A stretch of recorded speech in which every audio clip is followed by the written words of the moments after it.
औज़ु बिल्लाहि मिनश्शैतानिर्रजीम बिस्मिल्लाहिर्रहमानिर्रहीम। या अय्युहन्नासु इन्ना खलक़नाकुम मिन ज़करिन व उन्सा वजअलनाकुम शुऊबन व क़बाइला लितआरफ़ू इन्ना अक्रमकुम इंदल्लाहि अत्क़ाकुम इन्नल्लाहा अलीमुन ख़बीर। सदक़ल्लाहुल अज़ीम। हमारा आज का मौजू आइडेंटिटी फॉर्मेशन है, यानी शनाख्तों की तश्कील। सोसाइटी में अल्लाह ताला ने इंसानों के मिजाजों, तबीयतों, रंगों, नस्लों में इख्तलाफ रखा है और लेकिन इस सब इख्तलाफ के बावजूद अल्लाह ताला ने इंसान को एक बनाया है। अल्लाह ताला खुद एक हैं। अल्लाह ने एक आदम को पैदा किया, फिर उस मिन नफ्सियों वाहिदतिन से पूरी दुनिया के इंसानों को पैदा किया। और ये जो भी आयत पढ़ी गई, इसमें भी यही बात कही गई कि ऐ इंसानों, हमने तुम्हें पैदा किया एक मर्द और औरत से, यानी नस्ल इंसानी हज़रत आदम अलैहिस्सलाम और हज़रत अम्मा हव्वा से चली। और फिर दुनिया के मुख्तलिफ़ इलाक़ों में जाने के बाद उनमें ये फितरी इख्तलाफ है जो हमें रंग, नस्ल, ज़ुबान, तहज़ीब, सकाफ़त की सूरत में नज़र आता है। अब इस मौजू का मकसद कि इन जो शनाख्तें हैं, ये जो इंसानों की मुख्तलिफ़ शनाख्तें हैं, इन पर एक दूसरे से उलझा जाए या इन शनाख्तों की हकीकत को तस्लीम किया जाए और फिर सोसाइटी को एक माना जाए। तो इस मौजू को आज हम समझेंगे। ये जो हमारा मॉड्यूल है शनाख्त की तश्कील, सोशल एंड रिलीजियस टॉलरेंस का जो आपका सब्जेक्ट है, उसका हिस्सा है। आप ज़ाहिरी बात है कि बाकी टीचर से मुख्तलिफ मॉड्यूल पढ़ेंगे, तो ये जो इस मॉड्यूल को पढ़ने का मकसद हमारे पेश नज़र है, वो माशरती तनाजुर में इंसान की हकीकी शनाख्त का जानना है कि इंसान की हकीकत क्या है। नंबर 2, फ़र्द और माशरे के ताल्लुक़ को वाज़े करना है। नंबर 3, माशरे में तनाज़ा, टकराव, तसादुम क्यों होता है और इसको कैसे हल करना चाहिए। तकसीरी समाज में बाहमी हम आहंगी पैदा करना। तकसीरी समाज किसे कहते हैं? जिसमें बहुत ज़्यादा वेरिएशंस हों, मुख्तलिफ रंग, नस्ल, मज़हब के लोग रहते हों, मुख्तलिफ जोग्राफ़ी हों, जिसकी वजह से वहाँ तहज़ीब और सकाफ़त का इख्तलाफ पैदा हो जाए। तो एक ऐसे तकसीरी समाज में हम आहंगी पैदा करना, और इसका दायरा कार जो है, वो जो इंसानी समाजी ज़िंदगी है, वही हमारा दायरा कार है। यानी आप ख़ुद अपने आप पे भी गौर करके इन सारी चीज़ों को समझ सकते हैं।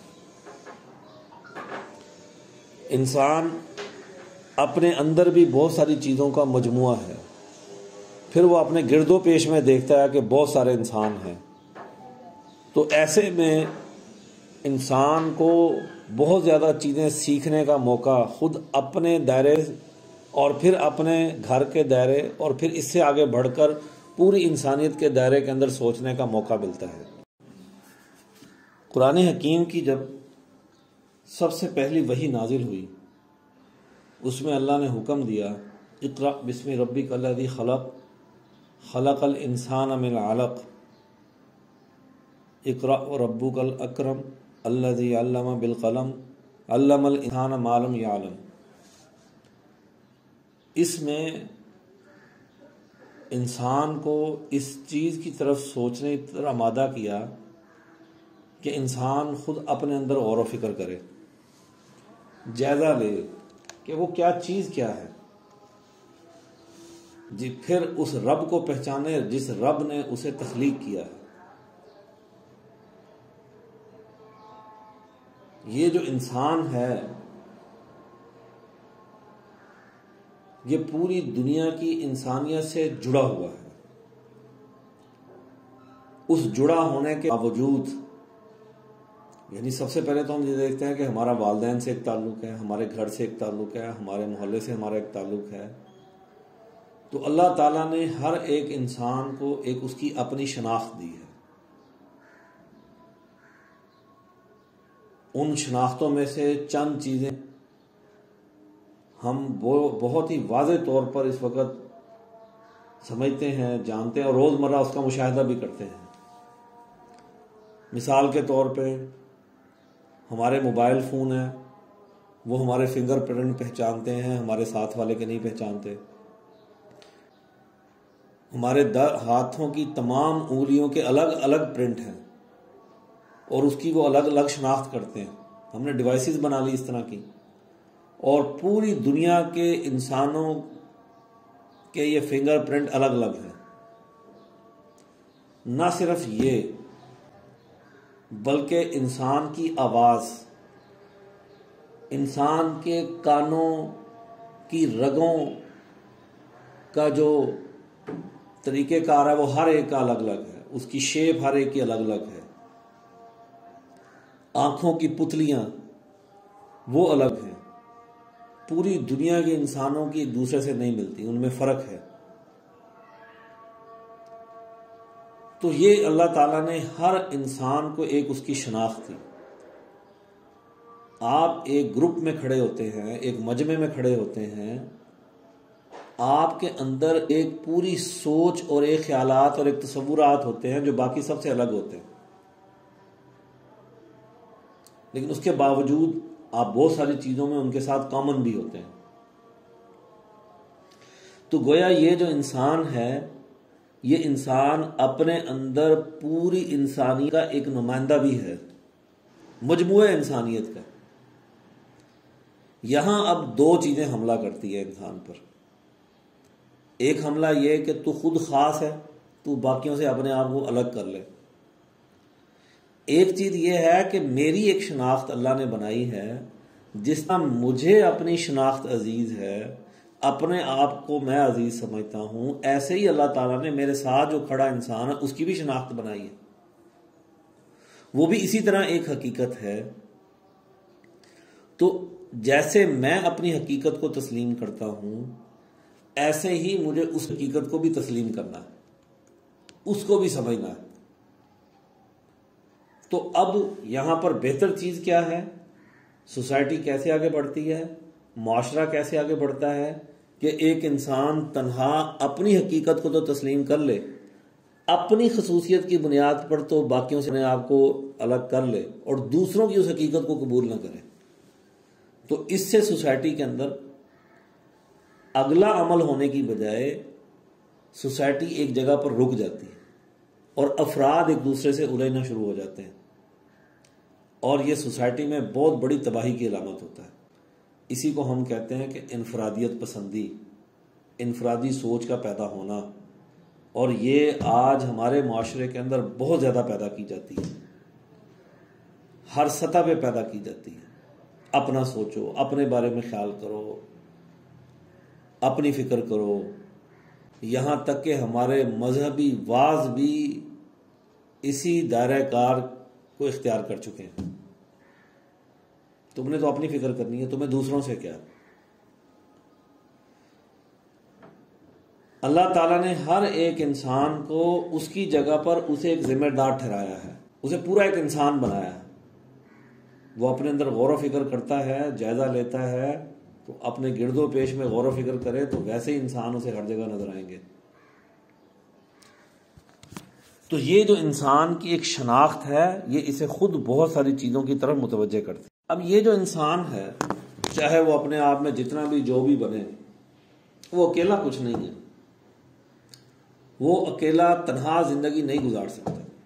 तन्हा रहकर अपनी ज़रूरतें मुतमद्दन तरीके से पूरी नहीं कर सकता। वो अपना लिबास अकेला नहीं बना सकता, वो अपना जूता अकेला नहीं बना सकता, वो अपनी खुराक अकेला नहीं बना सकता। तो इंसान को अल्लाह ताला ने फितरी तौर पर इस तरह का बनाया है कि उसे दूसरे माशरे के किरदारों के साथ मिलकर अपना किरदार अदा करना, वरना उसकी कोई हकीकत नहीं है। अब ये इंसान अगर इसके अंदर इनफरादी शनाख्त पैदा हो जाए, सिर्फ और सिर्फ अपने सोचना शुरू हो जाए, तो सबसे पहली चीज जो इसके अंदर पैदा होगी वो दूसरे इंसान को बर्दाश्त ना करना। अदब बर्दाश्त इसके अंदर पैदा हो जाएगा। और जब ये सिर्फ अपने आप को हकीकत समझेगा तो इसके अंदर गुस्सा, तकब्बुर, ये चीज दूसरे को क्यों मिल गई, हसद पैदा हो जाएगा। और तकब्बुर किसे कहते हैं? बढ़तरी की सोच, यानी एक ऐसी चीज जिस प्रोटोकॉल पर, जिस स्टैंडर्ड पर, जिस मेयार पर वो पूरा नहीं उतरता, उसको उसका इजहार करना, उसको तकब्बुर कहते हैं। एक इंसान के अंदर किसी चीज की कैपेसिटी नहीं है, किसी चीज की सलाहियत नहीं है, जो वो दावा कर रहा है उस दावे का उसकी अमली जिंदगी के साथ कोई ताल्लुक ही नहीं है, उसको तकब्बुर कहते हैं। एक इंसान है, उसके पास सलाहियत है, उस सलाहियत का वो इजहार करता है, ये तकब्बुर नहीं है। तकब्बुर एक रवैये का नाम है। बाज़ लोगों को कुछ भी नहीं होता लेकिन दिमाग आसमान पे पहुंचे होते हैं। ये तकब्बुर माली तौर पर भी हो सकता है, किसी खानदान को, उसके खानदान का नाम बड़ा है, उसकी बुनियाद पर भी हो सकता है। किसी पेशे, कोई ऐसा पेशा उसने इख्तियार किया हुआ है जो पेशे माशरे के अंदर, हालांकि तमाम पेशे एक दूसरे से जुड़े हुए हैं, तो कोई ऐसा पेशा है जो माशरे के अंदर बहुत ही मोअज़्ज़ज़ बना दिया गया है। इस बुनियाद पर इंसान में बढ़तरी का तस्वुर पैदा हो जाना। और इसी तरह एक और चीज इंसान की जो इनफरादी शनाख्त के ऊपर बहुत बुरी असरअंदाज होती है, वो इंसान का अपनी सफाई सुथराई का एहतमाम ना करना, तहारत ना होना।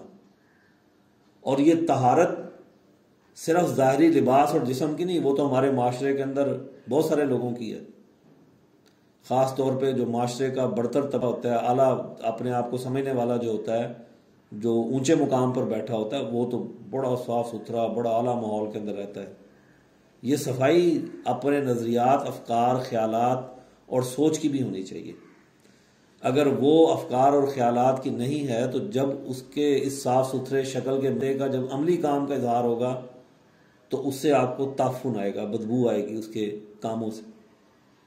ये ऊपर बैठे लोगों की ज़हनियतें माशरे के अंदर जब हम अमली तौर पे उसकी शक्ल देखते हैं, जो गुर्बत की शक्ल में, जो दूसरों के हकूक तोड़ने की शक्ल में, दूसरों के से माल छीनने की शक्ल में, करप्शन की शक्ल में, मुख्तलिफ शक्लों में जो हमारे सामने आती है, इससे नजर आता है कि ज़ाहरी सफाई के है, अंदर सफाई नहीं है। तो एक तहारत का एहतमाम, ये ना होना इनफरादी शनाख्त का मनफी रवैया।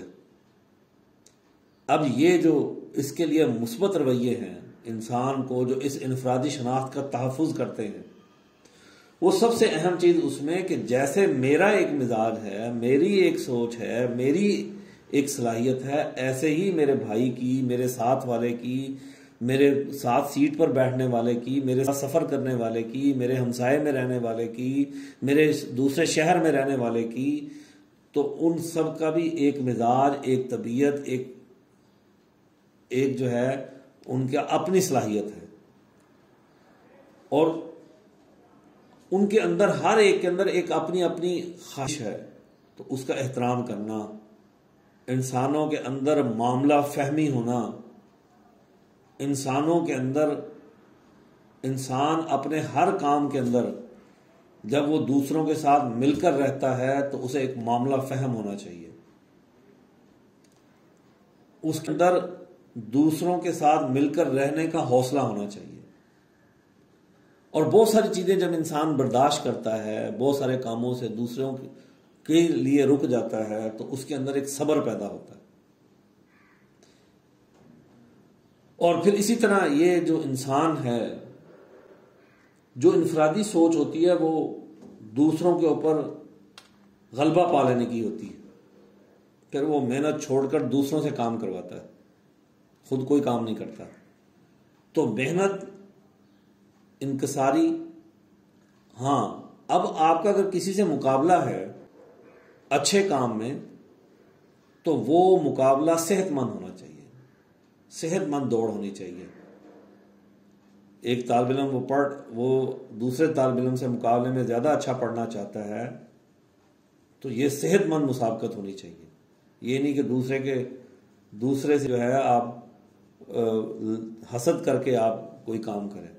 वो तो ये होता है, हसद ये होता है कि आप दूसरे के पास ना रहे, मुझे मिले ना मिले, दूसरे के पास भी ना रहे। और हमारे यहाँ पर तो सोसाइटी में ये होता है कि वसाइल, एक तबके को वसाइल के अंदर तंग करके वसाइल पर कब्जा कर लेना, ये सेहतमंद मुसाबकत नहीं है। हर एक को बराबर मौका फराहम करके फिर एक दूसरे के साथ मुसाबकत करना, ये सेहतमंद है, उससे सोसाइटी आगे बढ़ती है। हर वक्त एक दूसरे की मदद के लिए तैयार रहना,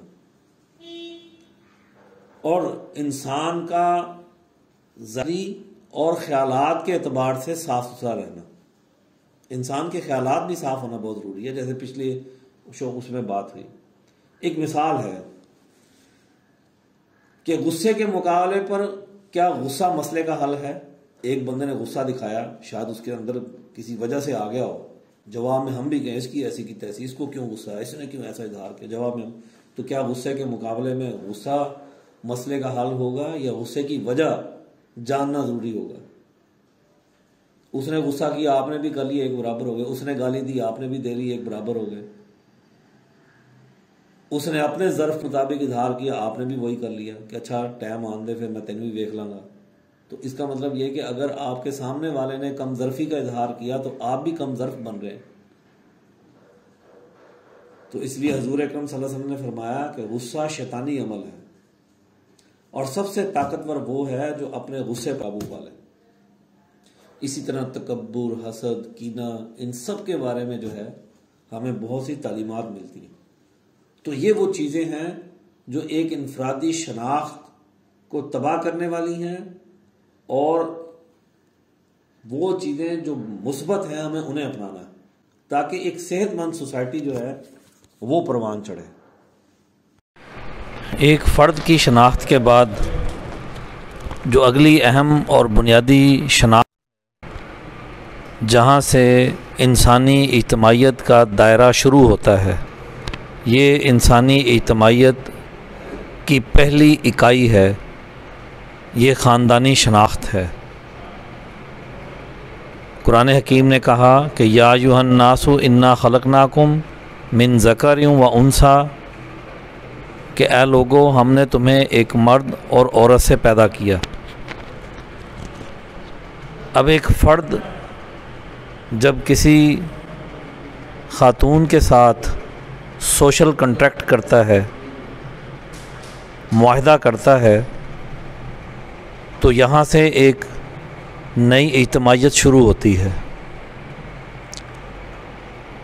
ये इस मुआहदे को हम मुआहदा निकाह के हवाले से भी जानते हैं। ये बड़ा बुनियादी और अहम मुआहदा है। कुरान हकीम ने इसकी बहुत सी तफसीलात बयान की हैं। ज़ाहिर है कि इस अमल से नस्ल इंसानी आगे बढ़ती है, एक घर की इज्तिमाइयत वजूद पजीर होती है, और इसी के नतीजे में औलाद की तरबियत का अमल आगे बढ़ता है। और अगर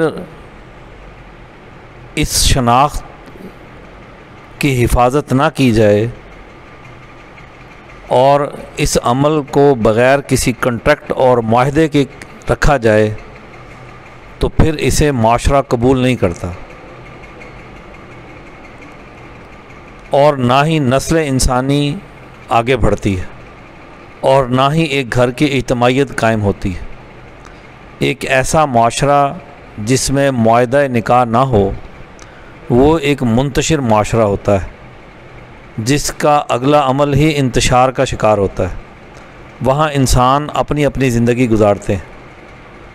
तो इस ख़ानदानी शनाख्त में सबसे बुनियादी चीज़ एक घर का वजूद है, और ये घर 3 चीज़ों से मिलकर बनता है। एक मर्द, दूसरी औरत, और इन दोनों का मुआहदा निकाह, उससे ये एक इज्तमाइयत बनी। और फिर उसके बाद इनके यहाँ औलाद, यहाँ से ये घर जो है ये मुकम्मल होता है। कुरान हकीम ने जैसे औलाद के हुकूक मुतय्यन किए, ऐसे ही वालिदैन के साथ हुस्न सलूक का कहा, और इस घर के लिए बहुत से कवानीन पेश किए, ताकि ये जो बुनियादी इकाई है ये जितनी महफूज होगी, यहाँ से अगले दौर के लिए उतने ही अच्छे मुफीद शहरी और क़यादत माशरे के लिए जन्म लेगी। और अगर ये घर मुंतशिर होगा तो फिर माशरती अमल आगे नहीं बढ़ सकेगा। ज़ाहिरी बात है कि वहाँ इंसान तो रहते होंगे उस शहर में, उस माशरे में, लेकिन उनके दरमियान बाहमी हुस्न सलूक नहीं होगा। कोई और ही चीज़ होगी जो उन्हें इस रिश्ते से जोड़े हुई होगी। वहाँ पर वो इंसान महज़ब तरीके से रह भी रहे होंगे, लेकिन उनके बाहमी रिश्तों के अंदर मादी चीज़ें ज़्यादा होंगी। ज़ाहिरी बात है कि एक इंसान को दूसरे इंसान की ज़रूरत होती है, तो उन ज़रूरतों के लिए भी तो इंसान इकट्ठे रह लेते हैं, लेकिन इससे इंसानियत तरक्की नहीं करती। अब जो भी शनाख्त है, हर शनाख्त में आपको एक क़यादत नज़र आएगी। अब इस घर के अंदर वालिदैन की एक क़यादत है, और ये इन्हीं के आर्डर से घर का पूरा नज़्म व नस्क चलता है। उस 4 दीवारी में घर का मुकम्मल नज़्म व नस्क वो वालिदैन की क़यादत में चलता है। वालिद जो उस कुंबे की, उस घर की माशी ज़रूरियात को पूरा करता है, वालदा जो उस घर की दाखिली ज़रूरियात को पूरा करती हैं। ये इंसानों के दरमियान कामों की तकसीम है। अब कोई कहे जी ये बाहर क्यों जा रहा है, मैं अंदर क्यों हूँ, ये काम क्यों नहीं कर रहा, ये काम क्यों नहीं कर रहा। तो जब भी आप किसी ऑफ़िस में भी जाते हैं, वहाँ कामों की तकसीम होती है, और वो वहाँ पर काम तकसीम करके हर कोई अपनी अपनी ज़िम्मेदारी अदा करता है। तो ऐसे ही कोई ज़िम्मेदारी छोटी और बड़ी नहीं होती, वो अपनी जगह बुनियादी अहमियत की हामिल होती है। तो इसलिए घरेलू निज़ाम के अंदर दरार डालने के लिए ये कह दिया जाए कि जी ये इनको बाहर जाने का हक़ है, इनको बाहर जाने का हक़ नहीं है, इनको घर के कामों का पे लगा दिया गया, तो ये इससे कभी भी इज्तमाइयत नहीं बनेगी।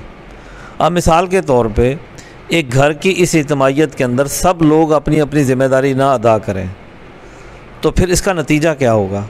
या फिर एक घर जो है वहाँ पर ठीक है मालो दौलत बहुत ज़्यादा है, लेकिन एक ख़ातून के ज़िम्मे, यानी जैसे मर्द के ज़िम्मे उस घरेलू इज्तमाइयत की खारजा हिकमत अमली है, तो उस औरत के पास दाखिला हिकमत अमली। और कोई भी रियासत खारजा पॉलिसी और दाखिला पॉलिसी के बगैर आगे नहीं बढ़ती। यानी घर का दाखिली नज़्म व नस्क ख़ातून संभालती है, और घर का बैरूनी नज़्म व नस्क अमूमन मर्द के हाथ में होता है। तो इसी से ये इज्तमाइयत आगे बढ़ती है। ये दोनों अलग अलग अपनी जगह एक मुस्तकिल ज़िम्मेदारियाँ हैं। इनमें से कोई एक अपनी ज़िम्मेदारी से इनहराफ करे तो ज़ाहिरी बात है कि घर हुस्न सलूक पर परवान नहीं चढ़ता। यकीनन बच्चे पल जाते हैं, बड़े हो जाते हैं, चीज़ें आगे बढ़ती हैं, लेकिन एक हुस्न सलूक कायम नहीं होता। आप देखें कि हमें अपने घरेलू अमूर को चलाने के लिए माविनीन की ज़रूरत पड़ती है, और उनको भी बाकायदा घर का हिस्सा करार दिया है दीन इस्लाम ने। तो अब वो माविनीन मर्द और औरत की सूरत में, या जिसे हम आज मुलाजमों की सूरत में कहते हैं, तो उनको भी घर का बाकायदा हिस्सा बनाया गया, और उनको भी उतने ही हुस्न सलूक उनके लिए ज़रूरी करार दिया गया जितने घर के बाकी मेंबरों के लिए है। इस्लाम ने आकर सबसे पहली और बुनियादी बात ही यही की कि उस ज़माने में चूँकि ग़ुलामी का रवाज था तो इस्लाम ने आकर उनको यकदम ख़त्म तो नहीं किया जा सकता था कि इतने बड़े ग़ुलामों की तादाद को अगर आज़ाद कर दिया जाता तो वो बेचारे भूखों मरते। इस्लाम ने आकर उनको इज़्ज़त दी, रिस्पेक्ट दिया और उनको घरों का हिस्सा बनाया। और जो जंग से कैद होकर आते थे तो एक सूरत ये थी कि उन्हें कैद खानों में डाल दिया जाए और उन्हें सारी उम्र के लिए उनको बेकार कर दिया जाए, उनकी माशरती ज़िंदगी तबाह कर दी जाए। दूसरा अमल ये था कि उन्हें घर का हिस्सा बनाया जाए और घर वालों को पाबंद किया जाए कि जो तुम खाते हो, जो तुम पहनते हो, उसी स्टैंडर्ड का खाना पीना इन लोगों को भी होना चाहिए। आज की इस मुतमद्दन दुनिया में भी इस बात की इजाज़त नहीं है कि दर्जा चहारुम का मुलाजिम उस सतह की ज़िंदगी गुजारे जिस सतह की ज़िंदगी उस ज़माने में इन ग़ुलामों के लिए मुतय्यन की। आज एक आम मुलाजिम इस बात को सोच भी नहीं सकता। तो ये बुनियादी तौर पर इस ख़ानदानी निज़ाम में उन मुआवनीन को भी हिस्सा दिया गया। अब ये भी एक दर्जा है कि जैसे एक ख़ातून के पास इतना फ़ारिग वक्त है कि वो अपनी घरेलू मामलात से आज़ाद होकर कुछ वक्त समाजी खिदमत में, इज्तिमाई काम में भी लगा सकती है, तो इसमें कोई हर्ज नहीं है। लेकिन ये सोच कर के ये काम चूँकि शायद कोई नीचा काम है, नहीं, ये नीचा काम नहीं है, ये भी ऊंचे दर्जे का काम है। औलाद की तरबियत ये भी ऊंचे दर्जे, जैसे बिल्कुल ऐसे ही जैसे कोई स्कूल में जाकर बच्चों की तरबियत करता है, तो ऐसे ही इस घर के बच्चों को, जो इस घर के बाकायदा मेंबर हैं, अहम हिस्सा हैं, उनकी तरबियत अगर हम 10-15 हज़ार लेने वाली मुलाजमा के हाथ में छोड़ देंगे तो ज़ाहिर बात है कि फिर एक मटेरियलिस्टिक सोसाइटी खड़ी होगी। हर कोई अपनी अपनी जॉब ही करेगा। तो जॉब की नेचर तो आपको पता है कि अगर सिर्फ जॉब की नेचर से कोई काम किया जाए तो फिर इंसान के जहन में बस अपनी जॉब ही होती है, दूसरों का वो कम ही ख्याल रखता है। और अगर माशरत हुस्न सलूक पर आगे बढ़े तो फिर उसके नताइज ज़्यादा बेहतर पैदा होते हैं। अच्छा, अब इस घर के लोगों के अंदर अगर बाहमी मुशावरत, आपस में मोहब्बत, मवद्दत, ये चीज़ें ना हों तो फिर ये इंतशार पैदा हो जाता है। इसमें हम आहंगी पैदा नहीं होती, औरत का मुँह उस तरफ, मर्द का मुँह उस तरफ, और इसके नतीजे में सबसे बड़ी जो असर पड़ता है वो औलाद पर पड़ता है। और औलाद मुंतशिर जहन की बनती है, वो माशरे के लिए एक मुफीद शहरी नहीं बनती, वो भी इसी तरह एक वक्त गुजारने का अमल आगे चढ़ता है। और इसी तरह फिर उस घर के अंदर जो है वो आपस में मोहब्बत की जगह फिर जहालत परवान चढ़ती है। तो इसलिए इस घर की हिफाजत, ये घर माशरे की बुनियादी इकाई है, और अगर इसे यूँ कहा जाए कि ये एक सियासी इकाई है तो ये भी गलत नहीं होगा, क्योंकि दीन इस्लाम ने जितनी घर को अहमियत दी है कि घर के अंदर वालिद को ये हैसियत दी कि वो इन सब पर एक कायद का फरीज़ा सर अंजाम दे। और हुज़ूर अकरम सल्लल्लाहु अलैहि वसल्लम ने फरमाया कि औरत अपने घर, अपनी औलाद पर हुक्मरान है, यानी घर के तमाम मामलात उसकी मुशावरत से तय होते हैं। तो ये दर्जा दिया, यानी एक अगर बादशाह है तो दूसरी मलिका है, अगर एक घर के बैरूनी मामलात को देख रहा है तो दूसरे घर की दाखिली मामलात को देख रही। और अगर घर खाली छोड़ दिया जाए तो फिर ज़ाहिरी बात है कि ऐसी रियासत जिसका कोई वाली वारस ना हो, तो उस रियासत के अंदर बाहर के लोगों को मुदाखलत का मौका मिलता है और वो फिर सोसाइटी में इंतशार पैदा करते हैं। ऐसे ही एक घर अगर क़यादत से खाली हो तो फिर वो घर जो है वो तबाही से दो चार हो जाता है, वहाँ पर अगला अमल जो है वो बेहतर तरीके से परवान नहीं चढ़ता। तो इसलिए दीन इस्लाम ने इस ख़ानदानी शनाख्त को बहुत ही बुनियादी अहमियत दी है, इसके लिए बहुत से असूल और कवानीन मुरतब किए, इनके हकूक़ मुरतब किए। और फिर इससे अगले दर्जे में जाकर जो है फिर एक घर है तो घर के साथ उसका हमसाया और हमसायों के साथ हुस्न सलूक, और फिर अगला दर्जा रिश्तेदारों का है। दूसरा, आपके सामने ख़ानदानी शनाख्त के तहफ़्फ़ुज़ के लिए कुछ मसाइल को सामने रखा गया है और कुरान और हदीस से बात की गई है कि ख़ानदानी शनाख्त का जो पहला मसला है वो ये कि मिलजुल कर ना रहा जाए, छोटे बड़े का लिहाज ना किया जाए, घर के बड़ों का अदब ना किया जाए, वालिदैन और बच्चों का एक दूसरे की ज़रूरतों और मसाइल से आगाह ना होना, माशी तंगी का होना, बुनियादी ज़रूरियात की कमी होना। यानी अगर घर की माशी हालत अच्छी नहीं होगी तो फिर ज़ाहिरी बात है कि ऐसे घर को चलाना मुश्किल हो जाएगा। वालिद के पास इतना ख़र्चा ही नहीं होगा कि वो अपने बच्चों को तालीम दे सके, उनका शादी ब्याह कर सके, इस घर को बड़ा करके उनके लिए मज़ीद जगह पैदा कर सके। तो इतनी माशी आसूदगी का होना ज़रूरी है। और इनकी तमाम बुनियादी ज़रूरियात कहते हैं रोटी, कपड़ा, मकान और उनके रहने की अच्छी सी जगह, और वो जगह ऐसी हो कि जो तंग ना हो। और फिर वालिदैन के पास अपने औकात कार, अपनी इज्तिमाई मसरूफियात के बाद, अगर ख़ातून सिर्फ़ घरेलू काम करती हैं तो घर के कामों के बाद, मर्द अगर बाहर जॉब में जाता है तो उसके बाद इनके पास इतना वक्त होना चाहिए कि वो अपनी औलाद के साथ बैठें, उनकी तरबियत करें। तो ये सबसे बेहतर और बुनियादी चीज़। अगर ये नहीं होगा, तरबियत का फुकदान होगा, तो फिर ख़ानदान मसाइल का शिकार हो जाएगा। और इसी तरह ये कि आप अपने हमसायों के अहमियत न दें, मोहल्लेदारों के हकूक़ का लिहाज ना करें, तो फिर ये पूरा अमल जो है वो अदम तहफ़्फ़ुज़ का शिकार हो जाएगा। अब इसके शनाख्त का जो तहफ़्फ़ुज़ है वो कैसे है कि मिलजुल कर रहा जाए, वालिदैन का अदब किया जाए, बड़ों का एहतराम किया जाए, छोटों पर शफ़क़त की जाए। ये एक नेचुरल चीज़ें हैं। दीन इस्लाम की एक हदीस जो हम नीचे भी तहरीर भी है कि वो हम में से नहीं जो हमारे बड़ों का अदब ना करे और छोटों पर शफ़क़त ना करे। तो अब ये बुनियादी ज़रूरतें अच्छे से पूरी हों, माशी खुशहाली पैदा हो, औलाद की तालीम व तरबियत का अहतमाम हो, हमसायों से मेल जोल हो, मोहल्लेदारों के हकूक़ को अदा किया जाए। तो ऐसे ही कुरान हकीम में अल्लाह ताला का फ़रमान है कि वालिदैन के साथ हुस्न सलूक करो, उन्हें उफ़ तक ना कहो। अपनी औलाद को, फिर इसी तरह वालिदैन को हुक्म दिया गया कि अपनी औलाद को भूख की वजह से कत्ल ना करो, कि कोई कहे जी भाई औलाद हो गई है तो इनकी अब किफ़ालत मैं कैसे करूँगा, तो उनको कत्ल कर दे।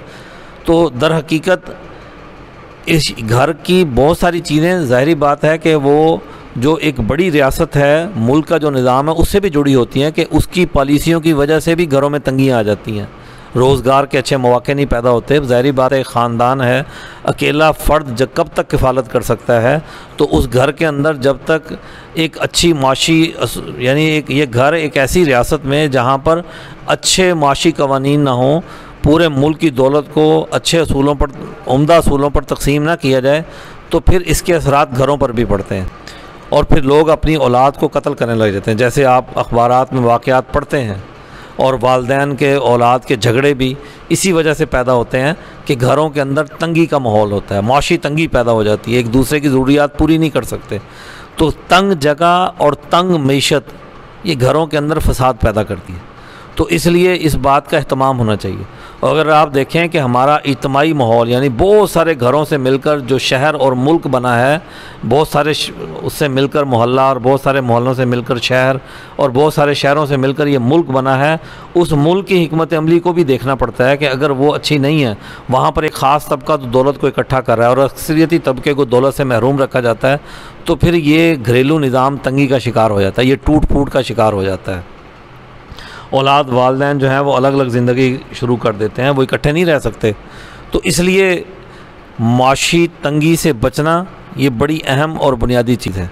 तभी बुनियादी ज़रूरियात आसानी से पूरी की जा सकती हैं। बुनियादी ज़रूरियात क्या है? रोटी, कपड़ा, मकान, तालीम, और उसके साथ साथ जो है निकाह की इस्तिताअत, ये सारी चीज़ें होना ये बुनियादी ज़रूरियात हैं। हज़ूर अकरम सल्लल्लाहु अलैहि वसल्लम ने फरमाया कि वो हम में से नहीं जो हमारे बड़ों का अदब ना करे और छोटों पर शफ़क़त ना करे, और ये कहा कि वो शख्स जन्नत में दाखिल ना होगा जिसकी शरारतों से उसका हमसाया अमन में ना हो। अब आप बताएं कि हमसाया, फिर अपने हमसाए, फिर अपने हमसाए, और ये पूरा सिलसिला शहर से मुल्क और बैन अवी सतह तक चला जाएगा कि एक शहर का हमसाया शहर है, एक मुल्क का हमसाया मुल्क है, ठीक है। तो अब एक रीजन का दूसरा हमसाया रीजन है, एक बर्रे आज़म का एक हमसाया बर्रे आज़म है। तो इस तरह ये पूरी इंसानियत एक जो है बहुत ही उम्दगी के साथ अपना रहन सहन का निज़ाम बना सकती है अगर इस असूल को पेश नज़र रखे।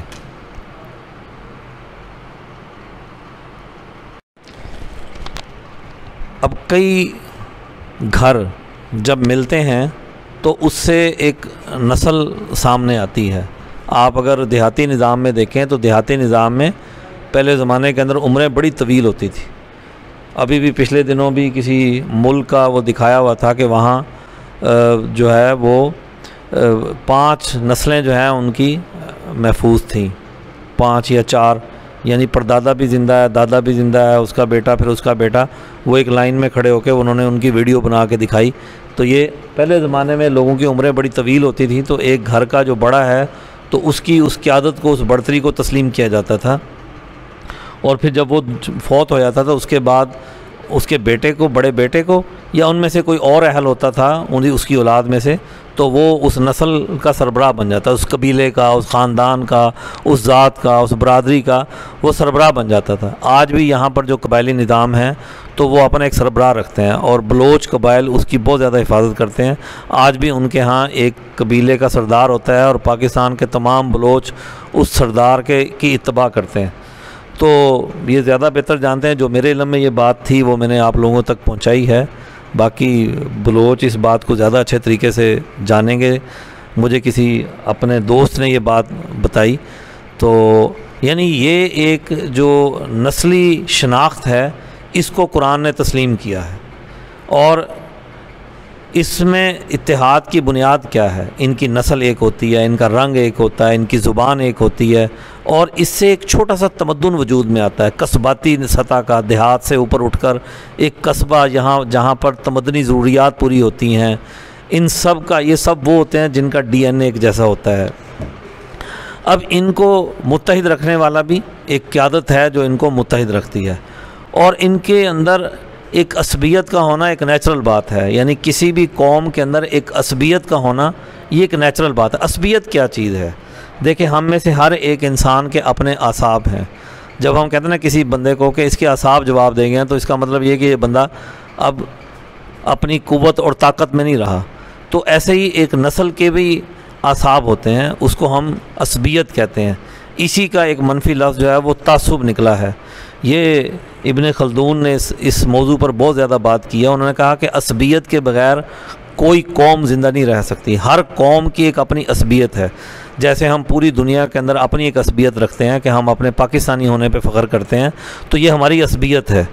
तो ऐसे ही ये असबियत उस वक़्त असबियत इसको कहते हैं, जो अच्छी असबियत होती है उसे कहते हैं असबियत फ़ाज़ला। और अगर यही असबियत जो है वो जहालत में चली जाए तो ऐसी असबियत को असबियत जाहिलिया कहते हैं। यानी ये कि हम अपनी शनाख्त तो मनवा रहे हैं लेकिन दूसरे की शनाख्त को तस्लीम करने के लिए तैयार नहीं हैं। तो ये एक बुरी बात है। तो इसको इसलिए ये इंतशार की वजह बनती है। फिर एक दूसरे से झगड़े, यानी मैं अपनी ज़ात को तो मानूँ, दूसरे की ज़ात को ना मानूँ, मैं अपनी बरादरी को तो मानूँ, दूसरे की, जैसे मेरी ज़ात, बरादरी, मेरे ख़ानदान की एक शनाख्त है, ऐसे ही दूसरे की इनफरादी, दूसरे की ख़ानदानी, दूसरे की नस्ली, बरादरी की, कबीले की शनाख्त है तो उसे मुझे तस्लीम करना चाहिए, उसे भी उतना ही एहतराम देना चाहिए। बिल्कुल ऐसे ही जैसे हुज़ूर अकरम सल्लल्लाहु अलैहि वसल्लम जब मक्का में थे तो जो कुरैश का कबीला था वो, हालांकि हुज़ूर अकरम सल्लल्लाहु अलैहि वसल्लम के वो सगे रिश्तेदार थे, लेकिन वो हुज़ूर अकरम सल्लल्लाहु अलैहि वसल्लम ने जब ये ऐलान किया कि तमाम इंसान एक बराबर हैं तो उनको ये बात कबूल ही नहीं हुई कि हमारे ग़ुलाम हमारे बराबर आके खड़े हो जाएं कि एक अरबी कबीले का जो कुरैशी नस्ल से ताल्लुक़ रखने वाला है, बिलाल जो हबशी नस्ल के हैं, वो उनके बराबर आ सकते हैं। वो इस बात को तस्लीम करने के लिए तैयार नहीं थे। तो जब हुज़ूर अकरम सल्लल्लाहु अलैहि वसल्लम मदीना में गए तो आपने मदीना के तमाम कबाइल, चाहे उनकी मज़हबी शनाख्त थी, चाहे उनकी कोई नस्ली शनाख्त थी, चाहे उनकी ख़ानदानी शनाख्त थी, कोई भी शनाख्त थी, उन तमाम कबीलों को आपने मिसाक मदीना के ज़रिए एक वहदत में जोड़ दिया। इस तरह ये रियासत मदीना एक पूरी वहदत का जो है वो निशान बन गई कि ये इस इलाके में रहने वाले इस एक मिसाक मदीना में जुड़कर एक वहदत बन चुके हैं। और अगर इस वहदत को तोड़ दिया जाए, कोई इसे तस्लीम ना करे, तो फिर ये असबियत जाहिलिया यानी नस्ली असबियत कहलाएगी। तो किसी भी दर्जे के अंदर जाकर अगर ये असबियत पैदा हो जाए, मनफी असबियत पैदा हो जाए, असबियत जाहिलिया, तो वो नुकसान देती है। तो असबियत फ़ाज़ला क्या है कि आप अपने ख़ानदान की इज़्ज़त, वक़ार और अपनी नस्ली इज़्ज़त और वक़ार, अपनी ज़ात, बरादरी, कबीले की इज़्ज़त और वक़ार को ज़रूर अहमियत दें, लेकिन ये ज़रूर ज़हन में रखें कि जैसे आपकी एक इनफरादियत है, आपकी एक ज़ात है, आपका एक कबीला है, तो ऐसे ही अल्लाह ताला ने शुबों व क़बाइला, दूसरे कबीले भी, ज़ात भी, बरादरियाँ भी बनाई हैं ताकि तुम सब एक की एक अपनी अपनी पहचान हो। अब ये ज़ात और बरादरियाँ पेशों के एतबार से भी होती हैं कि किसी का पेशा मुख्तलिफ है, किसी का कोई पेशा है, कोई पेशा है। अब ये पेशों का वजूद भी तो बुनियादी तौर पर जो है वो एक दूसरे से ताउन की तरफ लेकर आता है। अगर एक कपड़ा बनाने वाला ख़ानदान है तो दूसरा ख़ानदान कोई और काम करता है, तीसरा ख़ानदान कोई और काम करता है। आप थोड़ा सा इंसानी सोसाइटी पे गौर करें तो ये पूरा इंसानी माशरा एक दूसरे की एहतियाज और बाहमी ज़रूरियात की तकमील पर खड़ा है। अब यहाँ पर इसको हम दोबारा देखते हैं कि नस्ली शनाख्त के मसाइल और उनके तहफ़्फ़ुज़ का क्या सिस्टम हमें मिलता है। नस्ली शनाख्त के मसाइल ये हैं, जैसे पीछे डिटेल से बात हुई, असबियत जाहिलिया का होना, नस्ली बढ़तरी का तसव्वुर होना, रंगो ज़ुबान का एहसास बढ़तरी या एहसास कमतरी, क़यादत ना हो वहाँ पर, और इनफरादी फ़लाह का तसव्वुर पैदा हो जाए। कोई ख़ानदान सिर्फ अपनी भलाई का सोचे, दूसरों की भलाई को नज़रअंदाज कर दे, कोई फ़र्द सिर्फ अपनी भलाई का सोचे, दूसरे की भलाई का ना सोचे, तो तब भी ये नस्ल जो है वो इंतशार का शिकार हो जाती है। इसका तहफ़्फ़ुज़ कैसे है? असबियत फ़ाज़ला का होना, जिसको पिछली स्लाइड में समझा दिया गया, दूसरी नस्लों की हकीकत को तस्लीम करना, दूसरों की तहकीर तौहीन ना करना, इज्तिमाई नज़्म व नस्क़ कायम करना। देखें, कोई भी इज्तिमाइयत उस वक़्त महफूज रहती है जब उसमें एक इज्तिमाई निज़ाम बनाया जाता है। तो इज्तिमाई फ़लाह का तसव्वुर, दूसरों की अपनी कामयाबी जैसे ऐसे ही दूसरों की कामयाबी। इंसानी माशरा कामयाब होता ही तब है कि जितना इंसान अपनी कामयाबी का तसव्वुर रखता है उतना ही दूसरे की कामयाबी का तसव्वुर रखे। दूसरों की कामयाबी का तसव्वुर न रखने वाली सोसाइटी कभी आगे नहीं बढ़ती। अल्लाह ताला का फरमान है कि हमने ज़ात, बरादरी और कबीले इसलिए बनाए ताकि तुम एक दूसरे को पहचानो। ये आयत अरबी में पिछली स्लाइड में ऊपर दी गई है, उसका नंबर भी वहाँ दिया गया है। और इसी तरह फिर कुरान हकीम में एक और जगह कहा गया, कोई कौम किसी दूसरी कौम का मजाक ना उड़ाए, हो सकता है वो इनसे बेहतर हो। यानी किसी वजह से, किसी रंग की वजह से, किसी भी वजह से, किसी पेशे की वजह से किसी कौम की तहकीर कर दी जाए, उसको उसकी तौहीन की जाए, तो अल्लाह ताला कहते हैं कि नहीं, ये अच्छा अमल नहीं है। हो सकता है कि वो कौम जो है वो तुम्हारी कौम से ज़्यादा बेहतर हो। इन बुनियादी शनाख्तों के बाद एक बड़ी अहम शनाख्त है, वो कौमी शनाख्त है। अब ये भी बड़ी अहम और बुनियादी चीज़ है।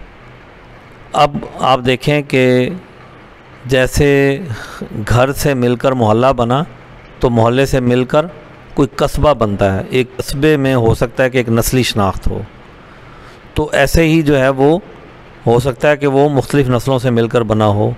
तो कई देहात, कई कस्बे, कई शहर, ये मिलकर एक कौमी शनाख्त बनती है। असूली तौर पर हर शहर का एक मुनज़्ज़म नज़्म व नस्क़ होना चाहिए, और उन शहरों के नज़्म व नस्क़ के ऊपर एक कौमी नज़्म व नस्क़ बनता है। क्योंकि एक शहर ने दूसरे शहर में वाले ने दूसरे शहर जाना हो, या एक शहर के ताजर ने अपने माल को फ़रोख्त करने के लिए दूसरे शहर में जाना हो, तो उसको एक सड़कों का निज़ाम, एक ट्रांसपोर्ट का निज़ाम, मुआसात का निज़ाम, बहुत सारे निज़ामों की ज़रूरत होती है, जिसकी बुनियाद पर एक कौमी शनाख्त वजूद में आता है। तो इस कौमी शनाख्त को जो है इसके लिए जो हमारे सामने इन्ना अक्रमकुम इंदल्लाहि अतकाकुम, कि तुम में से सबसे ज़्यादा मुअज़्ज़ज़ कौन है? जो मुत्तकी या तक़वे वाला है। मुत्तकी उसे कहते हैं कि जो सबसे ज़्यादा अदल व इंसाफ़ करने वाला हो। कुरान हकीम ने कहा कि ईदिलू हुवा अक़रबु लित्तक़वा। अब यहाँ पर इत्तिहाद की बुनियाद क्या है? देखें, घर तो बहुत ही बुनियादी इकाई थी, वहाँ तो एक सोशल कंट्रैक्ट, इमरानी मुआहदा मौजूद था।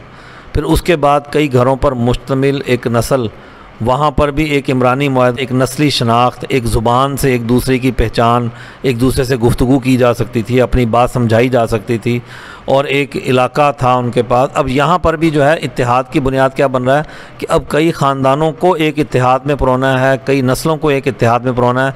तो यहाँ पर एक वाज़ेह नज़रिए का होना ज़रूरी है, एक फ़िक्र का होना ज़रूरी है, एक आइडियालॉजी का होना ज़रूरी है। ये नज़रिया इनको मुत्तहिद रखता है। जैसे कुरान हकीम एक नज़रिया देता है, ऐसे ही दुनिया के अंदर इंसानों ने अपने हाथों के निज़ाम भी बनाए हुए हैं, ख़ुद अपने घड़े हुए निज़ाम है, जिसको हम कैपिटलिज़म कहते हैं, सरमायादारी निज़ाम कहते हैं, या कम्युनिज़म कहते हैं। ऐसे ही एक इस्लाम का निज़ाम भी है, और ये तमाम निज़ाम अपना अपना एक नज़रिया देते हैं। और फिर दूसरी बड़ी चीज़ इस कौमी शनाख्त की ये है कि इनका एक जोग्राफिया होता है, एक इलाका होता है जहाँ पर ये सब लोग मिलजुल कर ज़िंदगी बसर करते हैं।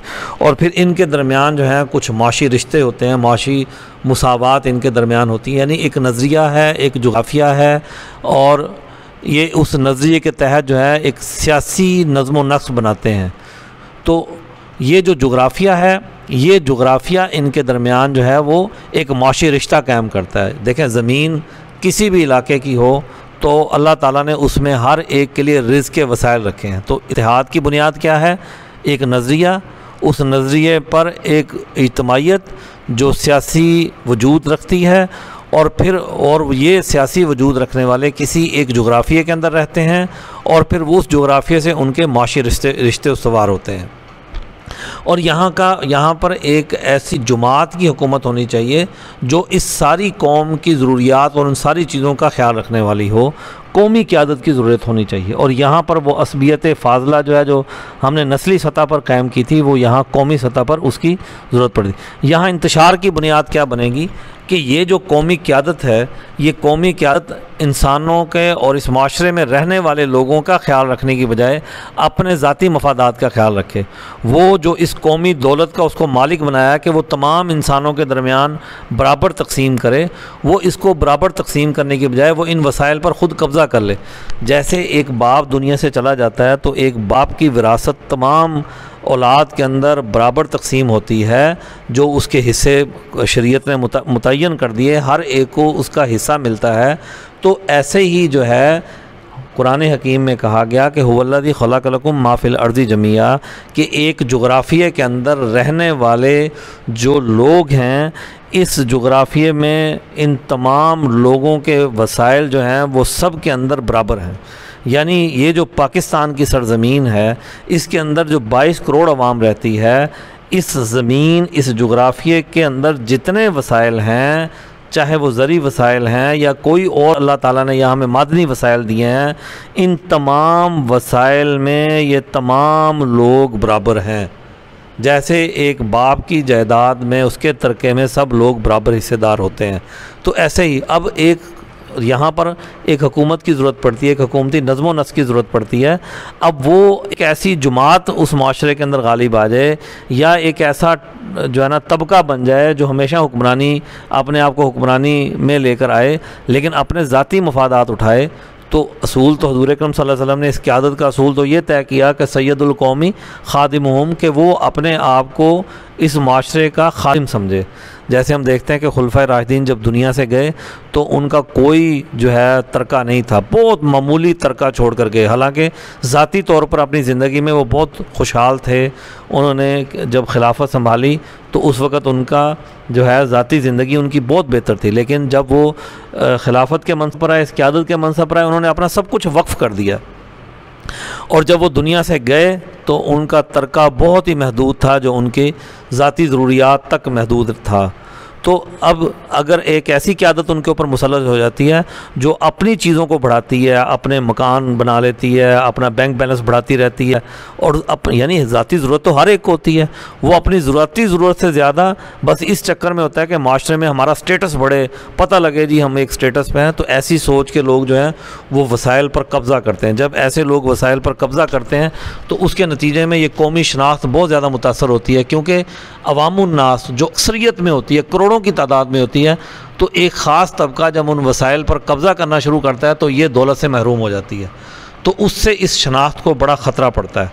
तो इसलिए फिर उस सोसाइटी में तबकात पैदा होते हैं, क्लासेस पैदा, ये अपर क्लास है, लोअर क्लास है, वहाँ वहदत ख़त्म हो जाती है। तो इसलिए ये इंतशार जो है किसी भी कौम को तबाह करता है, उसे बहुत ज़्यादा कमज़ोर कर देता है, उसे दुश्मन के आगे झुकने पर मजबूर कर देता है। उसको पूरी दुनिया, हर कौम अपनी डिक्टेशन देती है, क्योंकि वो दूसरों से मदद लेकर, दूसरों से कर्ज़े लेकर फिर वो मुल्क चलता है, क्योंकि उस मुल्क के वसाइल पे तो कुछ लोग कब्ज़ा कर चुके, वो उन्हें अपनी ज़ाती जागीर समझकर, ज़ाती ज़रूरतें समझकर इस्तेमाल करते हैं। तो जिससे जो है ये कौमी शनाख्त ख़तरे में पड़ जाती है। फिर इनके ऊपर हर कोई अपना नज़रिया मुसल्लत करता है, ये अपने नज़रिए तक को भूल जाते हैं, ये अपने मज़हब तक को छोड़ देते हैं। जो इनका दीन फ़िक्र, जो इनको सोच देता है, या तो उसमें वो बहुत महदूद हो जाते हैं और अपने कौमी मामलात के अंदर उसको बिल्कुल छोड़ देते हैं। और ऐसा हम दुनिया की बहुत सारी अक़वाम में इसका ज़्यादा ले सकते हैं। और कुछ कौमें दुनिया में ऐसी भी रही हैं इस जदीद दौर में, जिन्होंने अपने इस कौमी वसाइल, अगर उनके पास पेट्रोल था, उनके पास सोना था या कोई भी ऐसी चीज़ थी, तो उन्होंने अपने उन कौमी वसाइल को पूरी आवाम के अंदर बराबर तकसीम किया। ऐसे मॉडल जो हैं वो चंद एक हमें इस ज़माने में भी मिलते हैं, लेकिन इसी से वो रियासत जो है वो मजबूत होती है। और अगर किसी रियासत की आवाम की कोई इज़्ज़त ना हो, उसके इदारे उसकी तौहीन करते हों, उनको जो है इज़्ज़त देने की बजाय, उनके मसाइल हल करने की बजाय उनकी तौहीन की बुनियाद पर जो है वो उनका सिस्टम बना हुआ हो, तो ऐसी कौमें, ऐसे माशरे हमेशा इंतशार का शिकार रहते हैं और वहाँ पर वो कभी तरक्की नहीं कर सकते। और वो उनकी तरक्की का एक ही रास्ता होता है कि उनके ऊपर इज्तिमाई सोच रखने वाली एक क़यादत उनके ऊपर जो है वो आए। अब यहाँ पर इस कौमी शनाख्त के मसाइल जो है वो ये कि इनके पास एक वाज़ेह नज़रिया ना हो, नज़रियाती तौर पर ये तकसीम हो, फ़िरका वारियत का शिकार हो जाएं, तो ये इसको नुकसान देता है।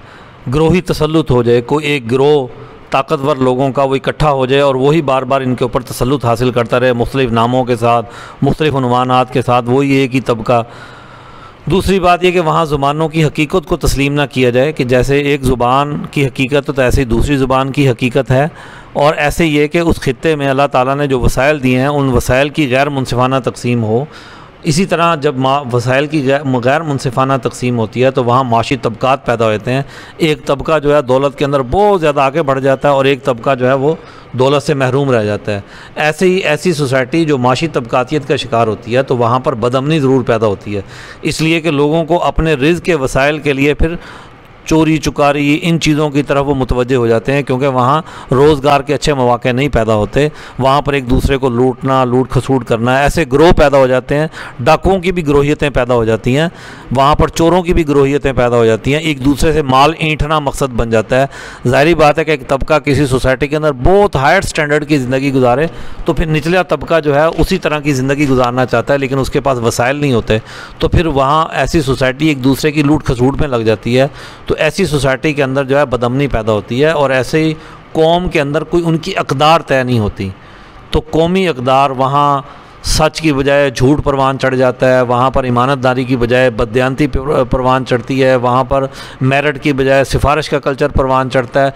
ये चीज़ें, ये अमराज उस पूरी सोसाइटी को लाहिक हो जाते हैं। तो कौमी शनाख्त के तहफ़्फ़ुज़ का रास्ता ये है कि एक वाज़ेह साफ़ नज़रिया हो, वो नज़रियाती वहदत ही उस कौम को इकट्ठा रख सकती है। इज्तिमाई बुनियादों पर निज़ाम को तश्कील दिया जाए, किसी एक ख़ास गिरोह के तसल्लुत होने की बजाय पूरी कौम की इज्तिमाई मुशावरत से, और वो इज्तिमाइयत निचले दर्जे से शुरू होनी चाहिए। जैसे हम पिछले ज़माने के अंदर देखते हैं कि छोटे छोटे पंचायती निज़ाम होते थे, छोटी छोटी, और फिर ये कि वहाँ पर एक इलाकाई नज़्म व नस्क जो है वहाँ पर मौजूद होता था। तो जब से ये ख़ानदानी और कबायली निज़ाम ख़त्म हुआ है तो उसकी जगह पर जदीद सियासी कल्चर के अंदर जो इलाक़ों में यूनियन कौंसल का या और कोई बड़े तसव्वुर हमें दुनिया में मिलते हैं, तो ये तसव्वुर छोटे छोटे इलाक़ों के अंदर एक मज़बूत क़यादत, मज़बूत नज़्म व नस्क का होना ये ज़रूरी है। इज्तिमाई बुनियादों पर एक बड़ा निज़ाम तश्कील पाए तो वो ज़्यादा तरक्की करता है, वरना लोगों के अपने गली मोहल्ले और इलाके के मसाइल नहीं हल हो पाते। इसी तरह उस कौम में जितनी छोटी छोटी कौमियतें रहती हैं उनकी शनाख्त को तस्लीम किया जाए कि जैसे हमारी एक शनाख्त है ऐसे उसकी शनाख्त है, तो ये इस कौमी अमल को मजबूत करती है। वसाइल की मुनसिफाना तकसीम होनी चाहिए, माशी मुसावात होनी चाहिए, उस सोसाइटी के अंदर अमन का होना ज़रूरी है। कुरान हकीम ने कहा दो इनामात की, अल्लज़ी अतअमहुम मिन जू व आमनहुम मिन खौफ, यानी खौफ में अमन और भूख में खाना खिलाना, ये दो नेमतें अल्लाह ताला ने कहा कि मैंने इनको दी। सूरतुल कुरैश में जो बात की गई, और भी एक जगह पर अल्लाह ताला ने कहा कि मेरी इनाम याफ्ता सोसाइटी वो है जिसके अंदर अमन हो और माशी खुशहाली हो, और मेरी अज़ाब याफ्ता कौम, अज़ाब याफ्ता सोसाइटी वो है, वो बस्ती है जहाँ पर बदअमनी हो, खौफ हो और भूख हो। अल्लाह ताला ने कहा ये एक ऐसा माशरा है जिसके ऊपर मेरी लानत पड़ती है। तो इसलिए हमें अल्लाह का इनाम याफ्ता माशरा बनने के लिए जो है वो इन चीज़ों की तरफ आना है। तो अल्लाह ताला का फरमान यहाँ पर वो लिखा भी हुआ है। और इसी तरह अल्लाह ताला ने फरमाया कि उस कौम की हालत कभी नहीं बदली जो अपनी हालत ख़ुद ना बदले। देखें, अगर एक फ़र्द ख़राब है तो उसे अपने आप को ठीक करना है, लेकिन अगर कौम मजमूई तौर पर ख़राब हो चुकी है, उसका इज्तिमाई तमद्दुन बर्बाद हो चुका है, तो कुरान ने कहा कि अल्लाह ताला उस कौम की हालत नहीं बदलते। एक हमारे यहाँ पर फ़र्द पर जोर दिया जाए, तुम ठीक हो जाओ। फ़र्द ज़ाती तौर पर कितना ठीक हो जाएगा, क्या ठीक होगा कि वो अच्छी वो नमाज़ पढ़ने लग जाए, रोज़ा रखने लग जाए, सच बोलने, ये तो एक फ़र्द ठीक हुआ, लेकिन हालत तो कौम की ख़राब होती है। जब पूरी कौमी हालत ख़राब हो जाती है तो उसके इज्तिमाई इदारों को देखना होता है कि ये इज्तिमाई इदारे सही हालत में काम कर रहे हैं, और अगर उन इज्तिमाई इदारों पर ही करप्ट लोग मुसल्लत हो गए हैं तो फिर उस कौम की हालत बदलने की ज़रूरत है। इसलिए कुरान हकीम में अल्लाह ताला ने कौमी हालत बदलने का कहा। अजीब बात यह है कि हम इस आयत की मिसाल देते हैं कि अल्लाह ताला ने कहा कि उस कौम की हालत नहीं बदलती जब तक वो कौम ख़ुद अपनी हालत बदलने की तरफ नहीं आती। हम मिसाल कौम की देते हैं, आयत कौमी हवाले से पढ़ते हैं, और ठीक होने की दावत सिर्फ फ़र्द को देते हैं। एक मज़दूर है, उसकी किस खराबी की वजह से ये पूरा माशरा ख़राब है। अच्छा, अगर एक मज़दूर की खराबी इतनी मुतासर कर रही है एक सोसाइटी को, तो आप ज़रा सोचें कि जो एक हुक्मरान है उसकी खराबी पूरी सोसाइटी को किस कदर मुतासर करती होगी। हमारा पूरा वाद एक मज़दूर के खिलाफ पर होगा, एक किसान, भाई तू ठीक हो जा, एक आम छोटे से वर्कर पर होगा, तू ख़राब है, इस वजह से पूरा मुल्क ख़राब है। अगर इस छोटे से वर्कर की ख़राबी की वजह से ये पूरी सोसाइटी ख़राब है, तो अगर एक बालादस्त तबका जो ऊपर है, इशराफिया में है, जो हुकूमत में है, जो बड़े इदारे का सरबराह है, तो ज़रा सोचिए कि उस एक की ख़राबी से कितना बड़ा इदारा, कितना बड़ा मुल्की दायरा, कितनी बड़ी कौम जो है वो ख़राबी का शिकार होगी। अगर उसका पूरा मीडिया ही कौम को गलत रास्ते पर लगाने लग जाए। इसलिए हुज़ूर अकरम सल्लल्लाहु अलैहि वसल्लम ने एक पुरअमन माशरा कायम करने के लिए जुमात सहाबा बनाई, और फिर एक सियासी और माशी निज़ाम बनाया। उसके बाद इसके नतीजे में वो पूरी कौमी अमल जो है वो दुरुस्त हुआ। तो जब हुज़ूर अकरम सल्लल्लाहु अलैहि वसल्लम हमारे लिए मिसाल देते हैं, तो फिर हम एक महदूद मिसाल के ज़रिए सिर्फ फ़र्द को ठीक करने की दावत दें, तो फ़र्द ज़ाती तौर पर कितना ठीक हो सकता है, जब उसे दावत, उसका मीडिया, उसका माहौल, उसके इदारे हर वक्त उसे गुमराही की और गलत चीज़ की तरफ लेकर जाने की तरफ मजबूर कर दें कि तुम्हें रोटी रोज़ी तो इसी बुनियाद पर मिलेगी। तो फिर ज़रा सोचिए कि एक ऐसा फ़र्द कैसे ज़ाती तौर पर सिर्फ ठीक हो सकता है। वो इतना ही ठीक हो सकता है ना कि जितना बच सकता है बचे। लेकिन एक बात तय है कि इंसान माशरे से कट कर ज़िंदगी इख्तियार नहीं कर सकता, नहीं रह सकता। इंसानी अखलाकियात एक माशरे के अंदर ही परवान चढ़ती हैं। तो हमें इस पूरे इज्तिमाई माशरे को ठीक करना पड़ेगा। जब हम इज्तिमाई माशरा ठीक करते हैं तो फिर उसके नतीजे में नीचे तक का सारा, हुज़ूर अकरम सल्लल्लाहु अलैहि वसल्लम ने रियासत मदीना बनाई तो अगले दर्जे के अंदर पूरे हिजाज़ में तब्दीली आ गई, और फिर जो है उसी रियासत मदीना ने एक बैनुल-अक़वामी निज़ाम दिया। तो इसलिए यहाँ पर इस आयत को अच्छे से गौर करने की ज़रूरत है कि अल्लाह ताला ने उस कौम की हालत कभी नहीं बदली, यानी पूरी कौम का जिक्र है जो खुद अपनी हालत ना बदले।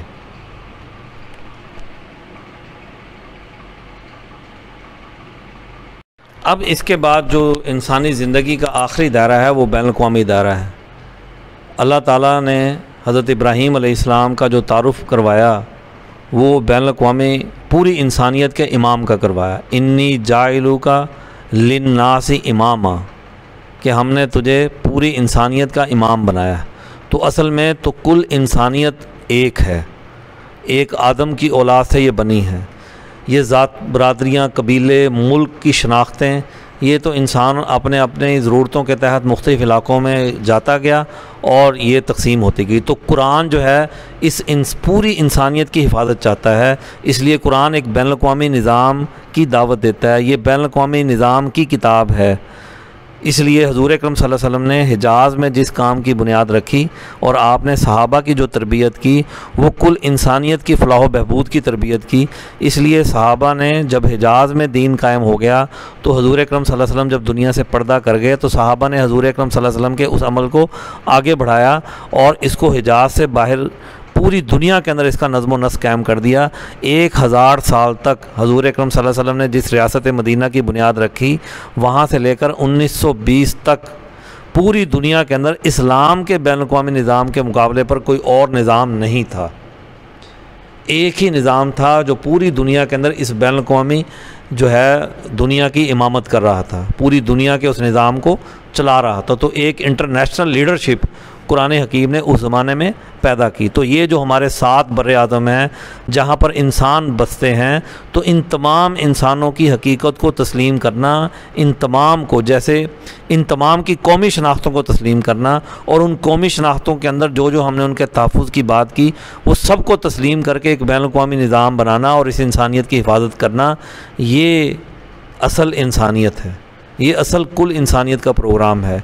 यही कुरान हकीम बुनियादी तौर पर चाहता है। इसलिए कुरान हकीम की जो पहली आयत है उसमें कहा गया अल्हम्दुलिल्लाहि रब्बिल आलमीन, कि वो रब है। रब कहते हैं पालने वाले को, दुनिया की तमाम अक़वाम को पालने वाला वो रब है। फिर हजूर अकरम सल्लल्लाहु अलैहि वसल्लम का तारुफ़ करवाया गया कि हजूर अकरम सल्लल्लाहु अलैहि वसल्लम जो है वो तमाम इन अक़वाम के लिए रहमत है, रहमतुल लिल आलमीन है। कुरान हकीम का तारुफ़ करवाया गया कि ये हुदल्लिन नास है, तमाम इंसानियत के लिए हिदायत की किताब है। और फिर इसी तरह जो है जो हजूर अकरम सल्लल्लाहु अलैहि वसल्लम की उम्मत है उसे कहा गया कि वो उखरिजत लिन्नास, कुंतुम खैरा उम्मतिन उखरिजत लिन्नास, तुम वो बेहतरीन उम्मत हो जो कुल इंसानियत की फलाह बहबूद के लिए निकाली गई हो। तो एक नज़रिया अदल और वहदत इंसानियत की सोच, वहदत इंसानियत ये कि दुनिया के तमाम इंसान एक हैं, एक आदम की औलाद हैं, कोई इंसान छोटा बड़ा नहीं है। ये जो नस्लों और कौमों की या पेशों की या दूसरी चीज़ों की तकसीम है ये फ़ितरी तौर पर अल्लाह ताला ने इंसानों में रखी है, लेकिन इसकी बुनियाद पर कोई इंसान छोटा बड़ा नहीं है। तमाम इंसानों की इस वहदत को तस्लीम करने वाला असल में कुरान हकीम के प्रोग्राम पर अमल करने वाला है। और जो इन इंसानों को तकसीम करे, इनको गुमराह करे, इनको यूरोप, अफ्रीका, एशिया के नाम पर इनको छोटा बड़ा जाने, गोरी और काली अक़वाम और सुर्ख अक़वाम की बुनियाद पर इनके हकूक़ पर डाका डाले, जैसे दुनिया में कैपिटलिज़म दुनिया में जहाँ जहाँ गया उसने अपनी नस्ली बढ़तरी को मनवाया और दूसरी अक़वाम की हकीकत को तस्लीम करने से इनकार कर दिया, उनके वसाइल पर कब्ज़ा कर लिया। हिंदुस्तान में आए उनके वसाइल पर कब्ज़ा कर लिया, अफ्रीका में गए उनके वसाइल पर कब्ज़ा कर लिया। वो अपने उनके मुल्कों में चीज़ें पैदा होती हैं लेकिन उनका हक़ नहीं है कि वो उन्हें इस्तेमाल करें। वो अमेरिका में गया, यूरोप अमेरिका में गया तो उसने वहाँ के सुर्ख अक़वाम से जीने का हक़ छीन लिया, उनका कत्लेआम किया।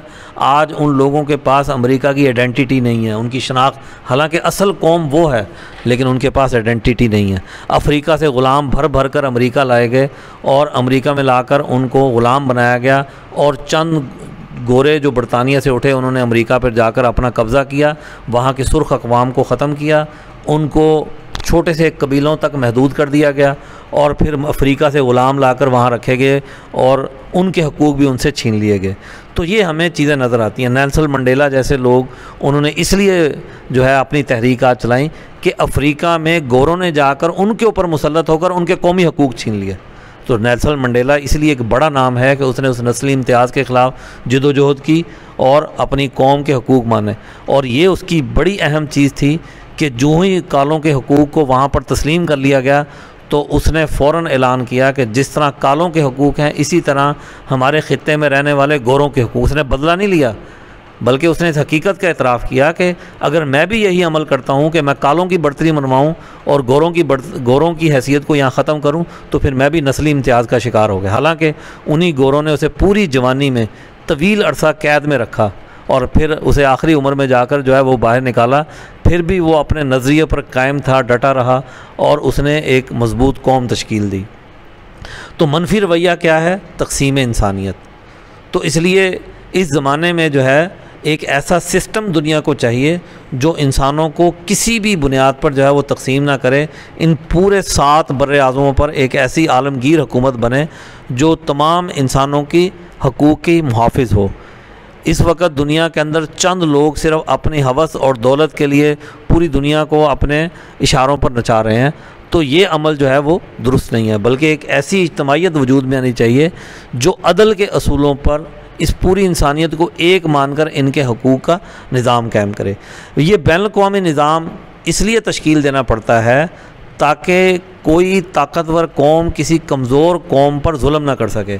बिल्कुल ऐसे ही घर में जैसे वालिदैन एक ताकतवर भाई को दूसरे भाई पर मुसल्लत नहीं होने देते, उनके दरमियान बराबरी रखते हैं, तो इसी तरह जो है यहाँ पर भी इस बैनुल-अक़वामी निज़ाम के अंदर ये जो भाइयों का जो रिश्ता है ये रियासतों के दरमियान होता है और ये बैनुल-अक़वामी निज़ाम उस रिश्ते की हिफाजत करता है। पिछली स्लाइड में कुछ चीज़ें वाज़े कर दी गई, अब यहाँ पर वो आयत दोबारा बयान की गई है कि अल्लाह ताला ने फरमाया कि तुम बेहतरीन उम्मत हो जो इंसानों की भलाई के लिए निकाली गई हो। तो इनका काम पूरी इंसानियत की फ़लाह है, सिर्फ एक फ़िरके की फ़लाह नहीं। अगर मुसलमान सिर्फ अपनी फ़लाह का सोचता है तो गोया वो एक फ़िरके का सोच रहा है। कुल इंसानियत की फ़लाह ये मुसलमानों के ज़िम्मे है। तो अल्लाह के नज़दीक सबसे मुअज़्ज़ज़ वो है जो मुत्तकी, अदल व इंसाफ़ करने वाला है।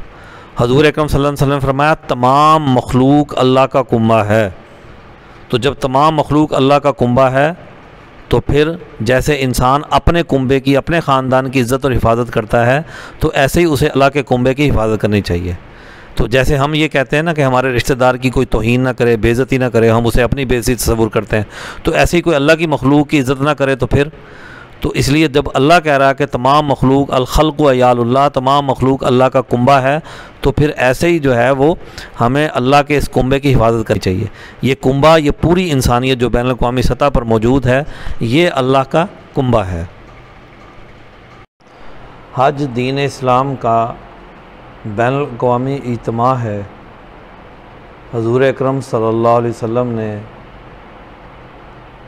हज्जतुल विदा में जो खुतबा इरशाद फरमाया वो हमारे सामने है, और एक बैनुल अक़वामी प्रोग्राम की बुनियादें और इंसानी अज़मत के बारे में हमारी रहनुमाई करता है कि ये जो इंसान है बिला तफरीक रंग, नस्ल, मज़हब, ये कितना मोहतरम है।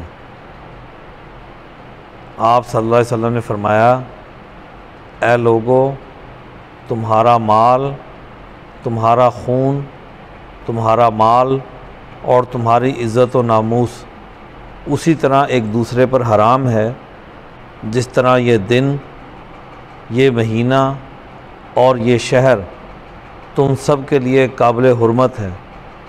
और इसी नुक्ते की मज़ीद वजाहत करते हुए फरमाया, ऐ लोगो, आखिर तुम्हें बारगाह खुदाबंदी में हाज़िर होना है, वहाँ तुम्हारे आमाल की बाज़ परस होगी। ख़बरदार मेरे बाद गुमराह ना जाना कि एक दूसरे की गर्दनें मारते फिरो। अब ये एक बुनियादी तौर पर इंसानी जान की हुर्मत को वाज़े किया गया कि मुसलमान का दूसरे मुसलमान की जान, माल, इज़्ज़त की हिफाजत ज़रूरी है।